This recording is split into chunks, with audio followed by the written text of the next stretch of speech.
Howdy everybody. So this channel is supposed to be centered around providing valuable information regarding the sound industry from the perspective of someone who's just getting started in it, but I really want to make a quick PSA on this company, IK Multimedia. I don't think they're practicing business in the most honest manner, and I just want to point it out. So I purchased this bundle yesterday on Humble Bundle, and honestly, just to preface this video, I think you should buy this bundle. It's an amazing deal. At $30 and you get, I haven't calculated it, but over $1,000 worth of stuff. Yeah, definitely over 1,000. I don't know if it's over 2,000, but it's a good bundle. And it's all from IK Multimedia. So I couldn't really pass it up. I personally bought it for the cinematic and orchestral percussion. And also I've been looking for a bass instrument that could go down to B standard and drop A for writing purposes.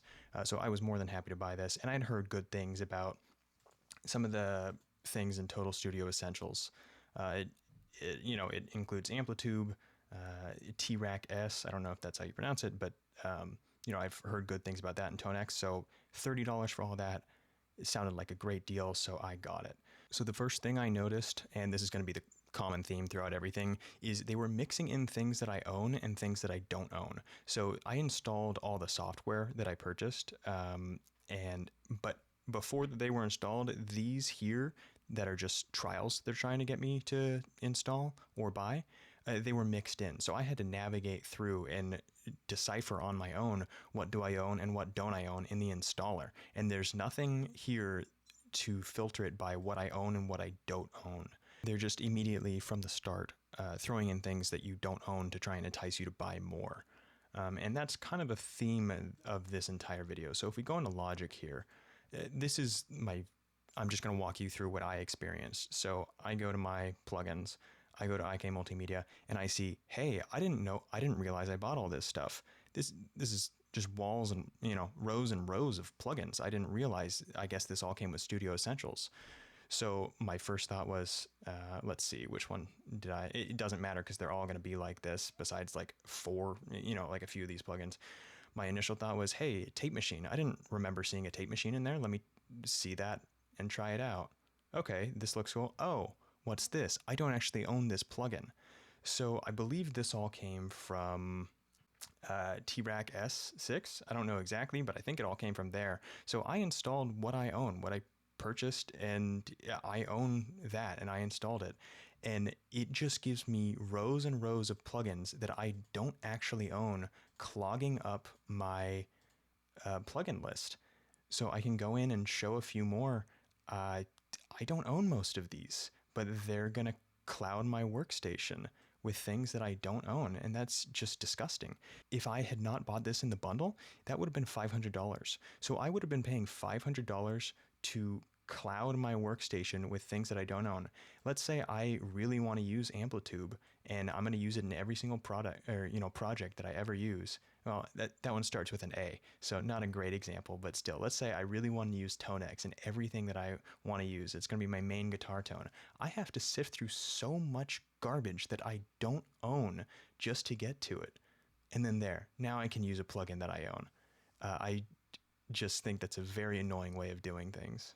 And now moving on to the instruments. So I'm actually a really big fan of the actual plugins themselves are pretty amazing from what I've seen. I haven't had the chance to test out everything, but they make good plugins. I was blown away by this bass plugin, how you can change the playing position and also let's see, I think I have to go to electronics to do it. Yeah, so you can swap out which type of pickup on the bass too, which I thought was really cool. So you can make your own like PJ bass out of this.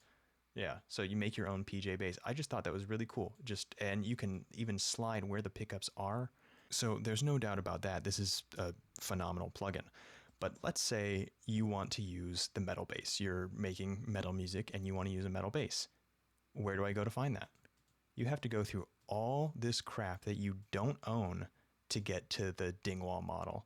And I just think that's another example. That's just the common theme with this company. They will shove so much shit that you don't own in your face to prevent you from getting to what you do own to try and get you to buy more. And as far as I can tell with this plugin, They don't have an option to filter by what you own and what you don't own. I did actually, it was a little bit refreshing. Let me pull it up. So this was a little bit refreshing. This was the first instance I found in an IK Multimedia product where you can actually filter and filter out what you don't own. So this is how Amplitube opens up initially. It shows you what you own as well as what you don't own, but it does have this option here to just make it so that it shows you what you own and you don't have to filter through all their nonsense. So that's like the first instance. Also, Tonex, I think by default, puts the things you don't own at the bottom of the list, but still, like, it's pathetic that those are like the only two that I've seen that have any form of filtering options regarding what you own and what they're trying to sell you. So if we go here to some other company like Neural DSP, and I don't think Neural DSP is perfect. I don't like plugins that use iLock. I don't think you need to be running anti-piracy software on your computer 24/7 to be able to use a product that you purchased. But these were a gift, so I'm going to use them. But if you take a look here, this is how a plugin is supposed to work.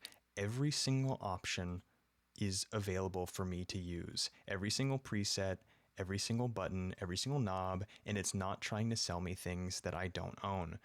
Neural DSP makes a lot of great plugins, but they're their own self-contained things. And I get that IK Multimedia sells you like ecosystems. I understand that. I understand the difference, but just look at this difference between how these companies do it. You have clear, defined plugins that aren't trying to shove everything in your face. They just give you a product. I don't know why it looks like this, but there we go. They just give you a product that works and you have everything available that they have to offer. No games and no trying to upsell you and get you to fall into their ecosystem. And like I said a moment ago, I get the difference between a standalone plugin and sort of an ecosystem that that things exist in. I understand that. Like, this makes sense to have a bass instrument. I just don't like how they do it, how they shove these things in your face. But I understand an upgradable sort of modular plugin. That's not what I have an issue with. What I have an issue with is something that would have normally cost me $500 now gives me the privilege to have to sift through all their garbage to actually get to what I want. That's not something you should have to pay for. And I think companies nowadays are just trying to make us numb to this type of thing, and we are getting used to it, but it's not something that we should get used to. We shouldn't have to be cluttered with crap for paying for a product. If I had torrented everything and just gotten everything for free, I'd have all this available and it wouldn't be cluttering because I'd actually be able to use it. But because I'm a paying customer and theoretically spent $500, now I have the privilege of sorting through all their crap. And I could manually go into Logic and disable all the plugins, but that takes extra work for me. So I paid $500 to go through a list of 30 plus plugins to disable all the ones that are just filler crap. All right, so thank you for watching, and that all being said, go ahead and buy this bundle. I would certainly buy it again. It's $30, and I actually saw the total here. It's $30 for a $2,400 value. Go ahead and buy it. I'm never going to buy another IK Multimedia product again, and I'm going to try and uninstall what I don't want, but I think this honestly is worth it. So I'd do it even if I knew all this from the start, so go ahead and get it. It's a good deal. All right, but don't buy anything else from IK Multimedia. They kind of suck.